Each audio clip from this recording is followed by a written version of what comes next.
নির্বাচনের আগে আওয়ামী লীগের বিচার করতে হবে দাবি এনসিপি নেতাদের। রাষ্ট্র ব্যর্থ হলে জনতার আদালতে বিচার। দ্রুত সময়ের মধ্যেই আওয়ামী লীগ নিষিদ্ধের জন্য আপনারা ফ্যাসিবাদ বিরোধী মঞ্চ তৈরি করুন। পাড়ায় পাড়ায়, মহল্লায় মহল্লায় আমরা জনতার আদালত তৈরি করব। দেশে এমন পরিস্থিতি তৈরি করা হচ্ছে যেন নির্বাচনের কথা বলাই অপরাধ। এবি পার্টির প্রতিষ্ঠা বার্ষিকীতে তারেক রহমান। অত্যন্ত সুকৌশলে দেশে এমন একটি আবহাওয়া তৈরির অপচেষ্টা চলছে যেখানে নির্বাচন অনুষ্ঠানের দাবি করাটাই যেন একটি অপরাধ। কাল সোহরাওয়ার্দী উদ্যানে সমাবেশ করবে হেফাজতে ইসলাম। নারী বিষয়ক সংস্কার কমিশন বাতিল সহ 4 দফা দাবি। এবং আওয়ামী লীগের সহায়তায় ক্রমাগত অপতথ্য ছড়াচ্ছে ভারত। মন্তব্য প্রেস সচিবের। সবাইকে সচেতন থাকার আহ্বান। সংবাদ রাতে দেখছিলেন সংবাদ শিরোনাম, সঙ্গে আছি আমি শারমিন নাজি। এবারে থাকছে বিস্তারিত। রাষ্ট্র ব্যর্থ হলে জনতার আদালতে আওয়ামী লীগের বিচার নিশ্চিত করা হবে বলে জানিয়েছেন জাতীয় নাগরিক পার্টির আহ্বায়ক নাহিদ ইসলাম। আর মুজিববাদের আদর্শে এদেশে আর কোনো রাজনীতি হবে না বলে হুঁশিয়ারি দিয়েছেন দলের সদস্য সচিব আক্তার হোসেন। গণহত্যার দায়ে আওয়ামী লীগের বিচার ও রাজনৈতিক কার্যক্রম নিষিদ্ধের দাবিতে শুক্রবার বিকেলে বায়তুল মোকাররমের দক্ষিণ গেট প্রাঙ্গণে এনসিপির বিক্ষোভ সমাবেশে এ কথা বলেন তারা। তারেক মাহমুদ সুজনের রিপোর্ট।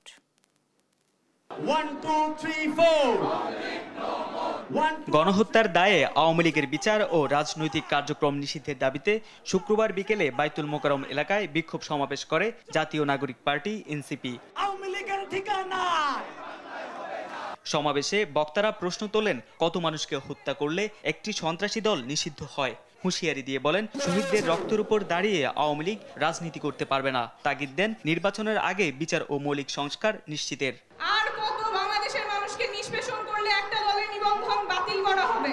আমাদের দেশে কি ধরনের সংস্কার দরকার সে বিষয়ে একমাত্র বলার অধিকার রাখে এই শহীদ এবং আহতদের পরিবার এবং তারা আহতরা। বক্তারা বলেন, যদি কিন্তু ও কোনো অথবা ছাড়াই আওয়ামী লীগকে নিষিদ্ধ করতে হবে। যতদিন আওয়ামী লীগ নিশ্চিহ্ন না হবে ততদিন সংগ্রাম চলবে বলেও জানান তারা। যদি কিন্তু কোনো অথবা নেই, আওয়ামী লীগকে অনতিবিলম্বে নিষিদ্ধ করতে হবে। এই গণহত্যাকারী আওয়ামী লীগকে নিষিদ্ধ করতে হবে। খুনিরা কি এই বাংলাদেশে রাজনীতি করতে পারবে? সন্ত্রাসীরা কি এই বাংলাদেশে রাজনীতি করতে পারবে?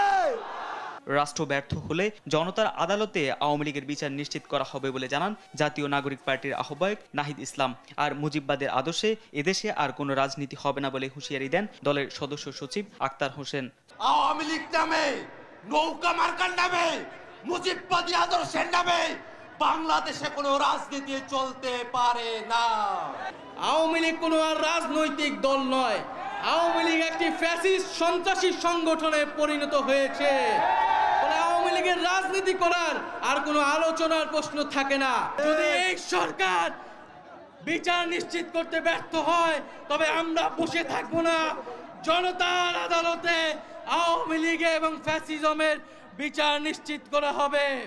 আওয়ামী লীগকে নিষিদ্ধের বিষয়ে ছাত্র জনতার গণঅভ্যুত্থানে ক্ষমতায় বসা অন্তর্বর্তী সরকারের কোনো ভ্রুক্ষেপ নেই উল্লেখ করে নিন্দা জানান এনসিপি নেতারা। পাশাপাশি প্রত্যেক রাজনৈতিক দলকে আওয়ামী লীগের বিষয়ে নিজেদের অবস্থান পরিষ্কার করতে হবে বলে দাবি জানান তারা।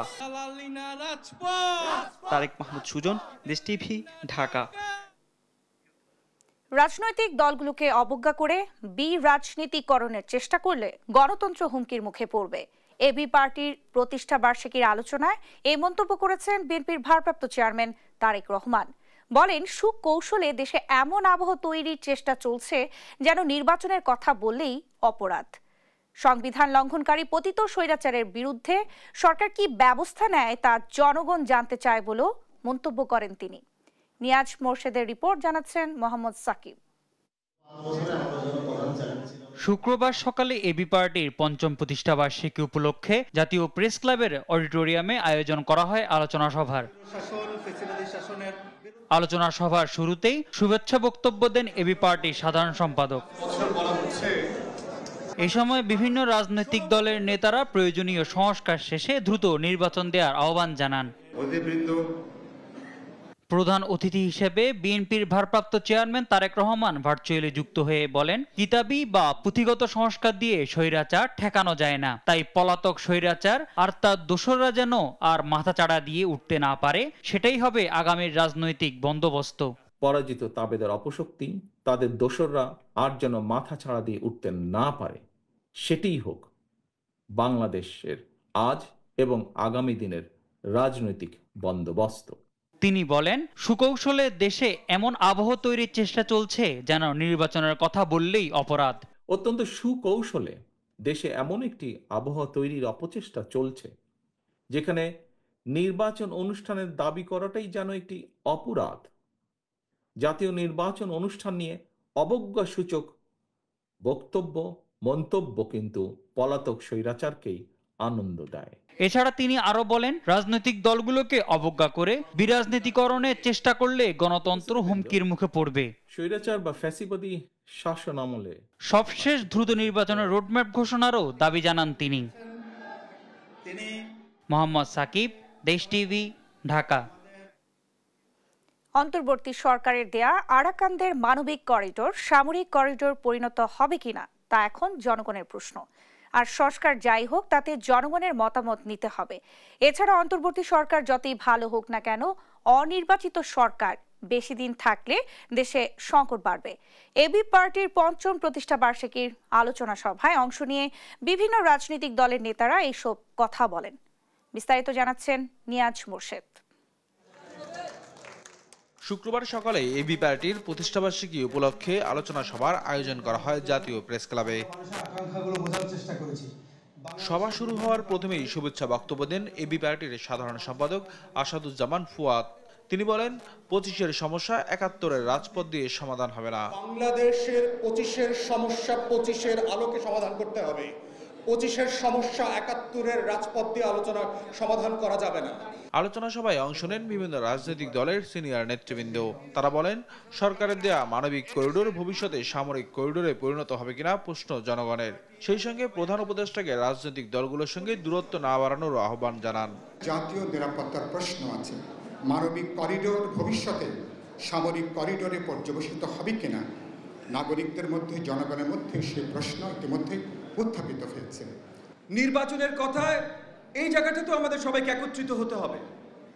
নির্বাচন আজকে হোক, কালকে হোক, ডিসেম্বর মাসে হোক, এটা নিয়ে যেই দল যেই কথাই বলুক না কেন। নেতারা আরো বলেন, নির্বাচিত সরকারের কোনো বিকল্প নেই, আর অনির্বাচিত অন্তর্বর্তী সরকার যতই ভালো হোক তা দেশে আরো সংকট তৈরি করবে।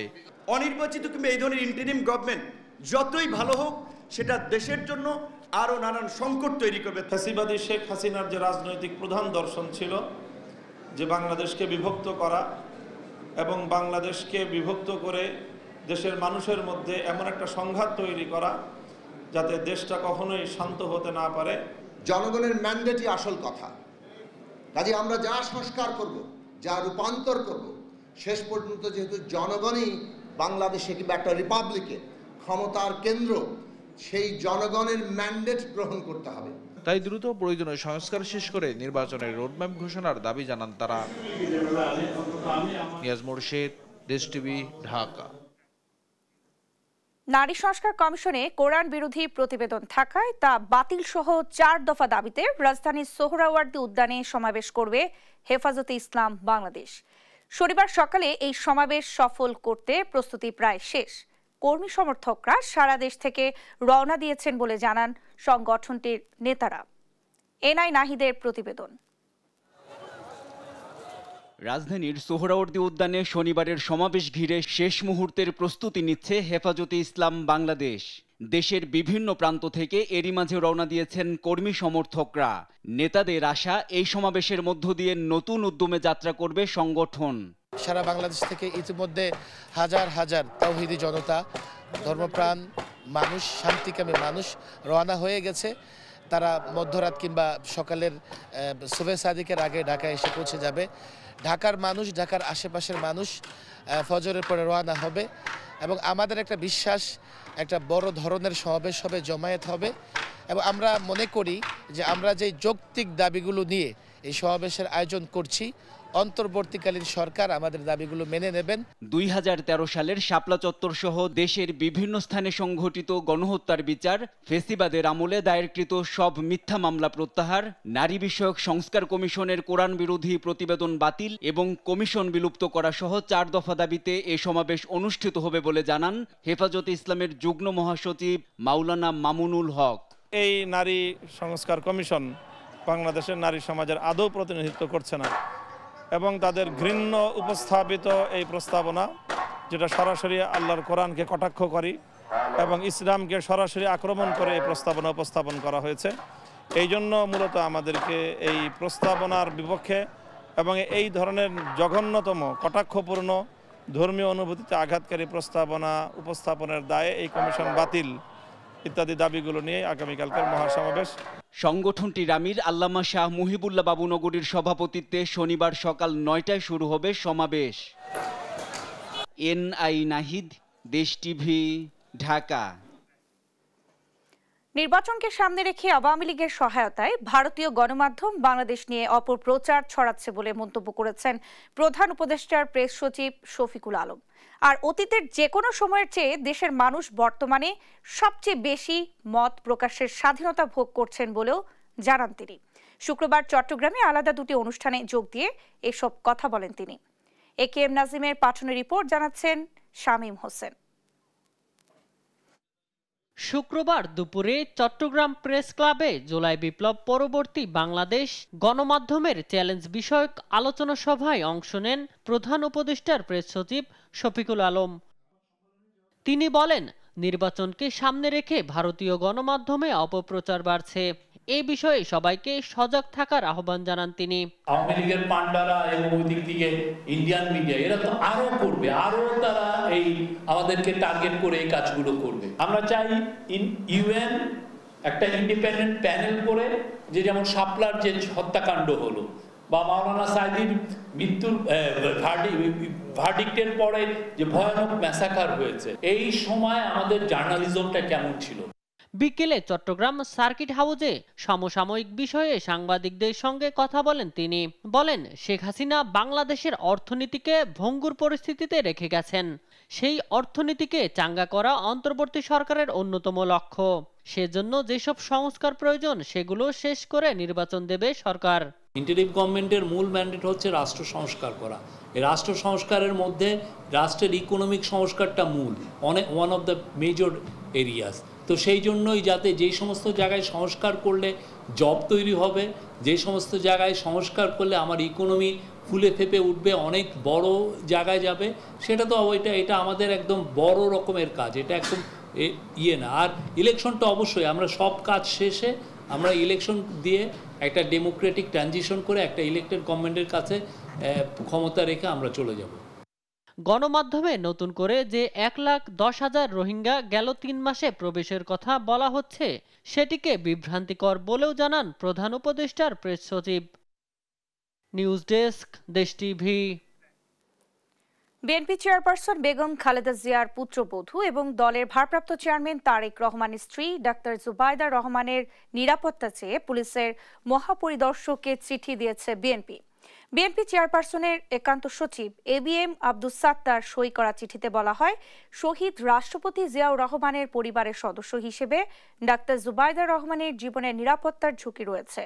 চিঠিতে ডাক্তার জুবাইদা রহমানের জীবনের নিরাপত্তা নিশ্চিত করতে একজন সশস্ত্র গানম্যান, পুলিশ প্রোটেকশন, বাসায় পুলিশ পাহারা এবং আর্চওয়ে স্থাপনের জন্য IGP-কে অনুরোধ জানানো হয়েছে।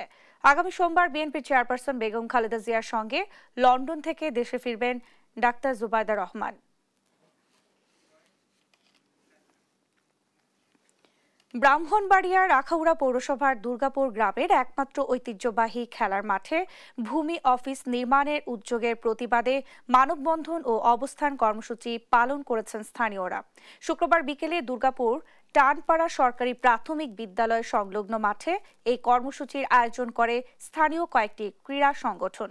বক্তারা বলেন, এই মাঠ শুধু খেলার জায়গা নয়, শৈশবের স্মৃতি ও প্রাণের স্পন্দন। এখানে প্রতিদিন শতাধিক শিশু কিশোর খেলাধুলা করে, যা তাদের শারীরিক ও মানসিক বিকাশে সহায়তা করে। তারা আরও বলেন, মাঠে ভবন নির্মাণ মানে ভবিষ্যৎ প্রজন্মকে খেলার সুযোগ থেকে বঞ্চিত করা। মাঠ রক্ষার প্রয়োজনে আরও বৃহৎ আন্দোলন গড়ে তোলার হুঁশিয়ারি জানান বক্তারা।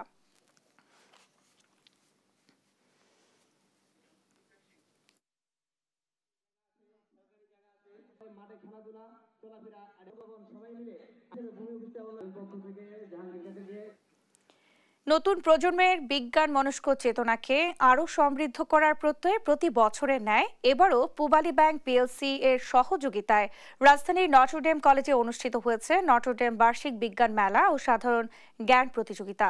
প্রধান অতিথি হিসেবে উপস্থিত থেকে বিজ্ঞান মেলার উদ্বোধন করেন পূবালী ব্যাংকের ব্যবস্থাপনা পরিচালক ও সিইও মোহাম্মদ আলী। অধ্যক্ষ ফাদার হেমন্ত পীয়ূষ রোজারিওর সভাপতিত্বে অনুষ্ঠানে উপস্থিত ছিলেন পূবালী ব্যাংকের উপব্যবস্থাপনা পরিচালক শাহনেওয়াজ খান, প্রধান কার্যালয়ের মহাব্যবস্থাপক ফয়জুল হক শরীফ এবং নটরডেম বিজ্ঞান ক্লাবের মডারেটর ভিনসেন্ট তিতাস রোজারিও। এ সময় স্কুল প্রাঙ্গণে পূবালী ব্যাংকের বুথ উদ্বোধন করা হয়।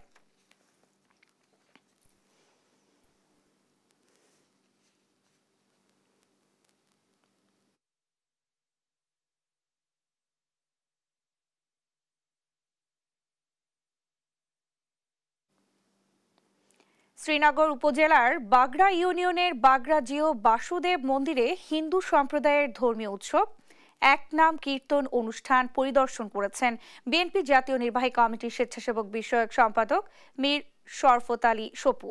শুক্রবার দুপুরে এই অনুষ্ঠানে উপস্থিত ছিলেন মন্দির কমিটির সভাপতি বাদল সাহা ও সাধারণ সম্পাদক অনিল ঠাকুর সহ স্বেচ্ছাসেবক দল কেন্দ্রীয় কমিটির সাবেক সহসভাপতি আওলাদ হোসেন উজ্জ্বল, ছাত্রদল কেন্দ্রীয় সংসদের সাবেক সহ সম্পাদক আলমগীর আলম, সাবেক কেন্দ্রীয় ছাত্রদল নেতা নারী ও শিশু অধিকার ফোরাম মুন্সিগঞ্জ জেলা কমিটির সাধারণ সম্পাদক মোহাম্মদ জসিম মোল্লা, সাংগঠনিক সম্পাদক মাহমুদ হাসান ফাহাদ, কার্যকরী সদস্য আরিফ হোসেন, শ্রীনগর উপজেলা নারী ও শিশু অধিকার ফোরামের সদস্য সচিব শামসুল হক সহ অন্যান্য অঙ্গ ও সহযোগী সংগঠনের নেতারা।